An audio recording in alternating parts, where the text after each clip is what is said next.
If you don't do this when you pick up an impact, you're not a real mechanic.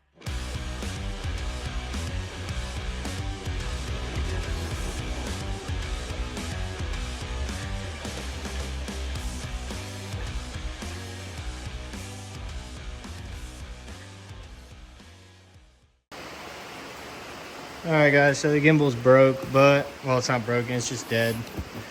But these are the nice packaging we got.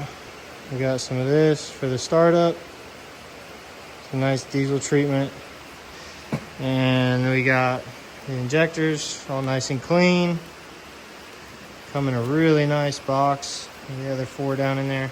Just wanted to make a short video on them. These things came really nice packaged. I did get the high pressure fuel rail kit, but I had already installed them. Fairly easy, you just pop these 2 plugs. They send you 2 new plugs, and then you slide the rails in there, and then you just cap them back off. It was easy, simple.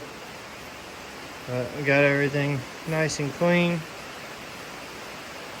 Getting ready to drop these big injectors in here and keep moving forward. That's just oil from oiling up all the lifters and rockers and making everything's good for the first initial startup. So stay tuned. My phone died yesterday, unfortunately. I didn't get an install video of these full force diesel injectors, sadly.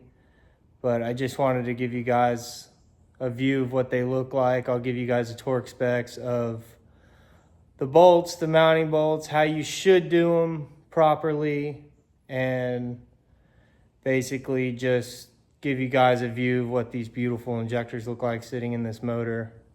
So let's jump right into it. I'll just give you guys a little, there we go, if I can get the camera right.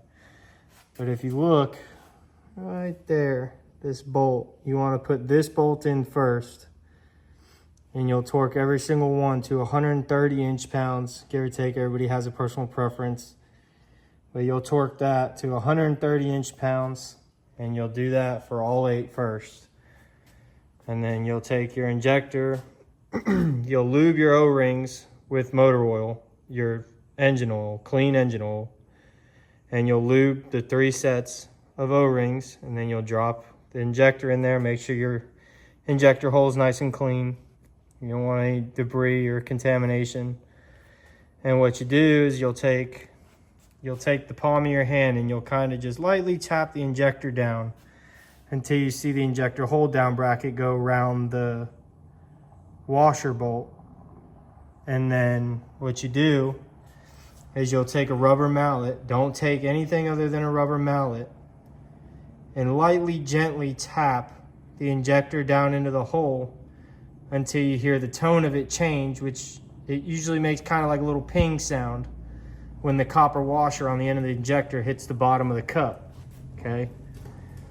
And then you'll slide this bolt in, and you'll torque this bolt down to 130 inch-pounds as well.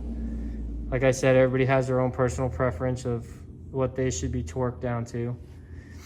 But after you do that, you'll repeat the process for all the other 7 injectors. And then the last thing I installed was the little overflow deflector that bolts to the mounting bracket. You take this little Allen head and you torque these to 9 foot-pounds. Okay. And you don't want to over torque anything because you don't want to snap anything off in the head. So you be extra careful, take your time. Don't rush through the process. It's not worth it. And just go from there. I just want to give a big shout out to Full Force Diesel Performance for getting these injectors to me so fast, and how nice packaging they came, and just everything all around. Great experience with them. Glad to have them part of the team for the SEMA build. We're moving right along. We're going to get the engine painted after we get all the things closed up that need to be closed up, taped off. We're going to get everything painted, and we're hoping to drop the motor in this week along with the transmission and just keep pushing forward with it. really just wanted to give a big shout out to Full Force Diesel for everything they've done for me, from the high pressure fuel rail kit to the injectors to just helping me out with some knowledge on the 7.3s that they have, and hopefully to work with them again in the future. Just really do appreciate them guys. Go check them out and like and subscribe. See you guys next time.